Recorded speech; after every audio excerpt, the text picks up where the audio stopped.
Well, good Friday morning, IBC family. I just wanted to take this moment to encourage you once again. I know you're getting ready to head into your weekend. And, last Sunday, we learned from Isaiah chapter 40 where we find our strength and where we find our hope to endure.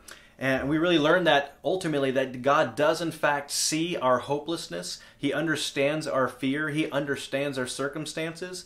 And He encourages us in the midst of that fear and that hopelessness to take our focus off of the circumstances and in a sense redirect our focus onto Himself. In other words, He wants us to be distracted in a good way with Him and His attributes and His ability and His power and His goodness toward us. And we also see that we are promised that He will in fact come through for us. Well, this morning I was just reflecting and reading through our IBC reading plan. So I was reading through Psalm chapter 35. I've also made it a habit to read through a proverb every day. So I read Proverbs 26 this morning. And then I was directed by the Lord to just turn over to 2 Chronicles chapter 20. And, 2 Chronicles 20 is an incredibly instructive chapter for you and for me because it really helps us to know how to respond and in what way we ought to respond when we experience crisis in our life or troubling circumstances or things that we face that make us feel vulnerable and insecure.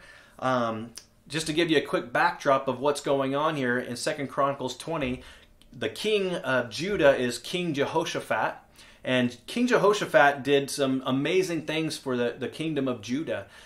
He actually caused great spiritual reform, and therefore God blessed him, and He blessed the people of Judah because of his faithfulness and his obedience. But in chapter 20, we see that there were many neighboring nations collaborating together to come up against Judah and to destroy them. And so when King Jehoshaphat was made aware of this, he sees the armies, and initially he's full of fear. And not only full of fear, but he's fearful because he feels powerless in his situation, and he doesn't know what to do. And while his emotional state may not cause a lot of reassuring for the people of Judah, we do see that his response to his crisis is really a model for you and us to follow. Look what he says here in verses 3 and 4, or just listen with me in verses 3 and 4 of 2 Chronicles chapter 20. It says, "Then Jehoshaphat was afraid, and he set his face to seek the Lord and proclaim a fast throughout all Judah. And Judah assembled to seek help from the Lord, and from all the cities of Judah they came to seek the Lord." In verse 12, Jehoshaphat is praying, and he says, "O our God, will you not execute judgment on them? For we are powerless against this great horde that is coming against us. We do not know what to do, but our eyes are on you." Much like we see in Isaiah chapter 40, Jehoshaphat redirects his attention off of the dire circumstances, off of what's causing fear in his life and the fear in the lives of many others, and he redirects it towards God. In fact, he says he set his face toward God. He set his face to seek God. He says, "Our eyes are on you." And ultimately, what we see what that looks like is really he directs the people of Judah into a worship service. He directs them through prayer. He directs them to worship. And we see that God, in fact, does respond. In fact, we see that ultimately He responds so well that Judah does not even have to lift a finger against their enemies. In fact, it's interesting when you read in verse 22, it says this, "And when they began to sing and praise, the Lord set an ambush against the men of Ammon and Moab and Mount Seir, and they were all eventually routed or defeated." In fact, in verse 24, it says, "When Judah came to the watchtower of the wilderness, they looked toward the horde, and behold, there were dead bodies lying everywhere. None had escaped." I think it's interesting to note that the timing in which God delivered, the timing in which God came through was when they began to worship. when they sought the Lord in worship and in prayer.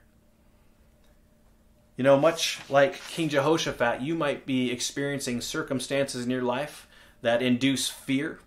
And no doubt you might, in your circumstances or in your situation, feel a certain degree of hopelessness and powerlessness, and you might even feel like you don't have any clue as to what you ought to do.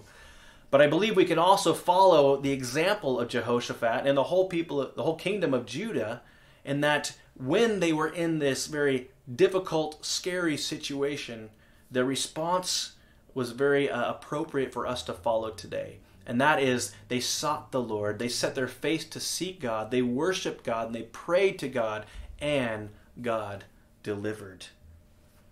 In fact, they're able to know without any doubt, as Jehoshaphat says in verse 9, he says, if disaster comes upon us, the sword, judgment, or pestilence, or famine, we will stand before this house and before you and cry out to you in our affliction, and you will hear and you will save.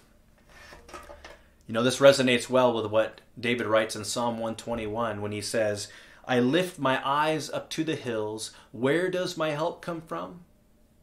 He goes on to say, my help comes from the Lord who made heaven and earth.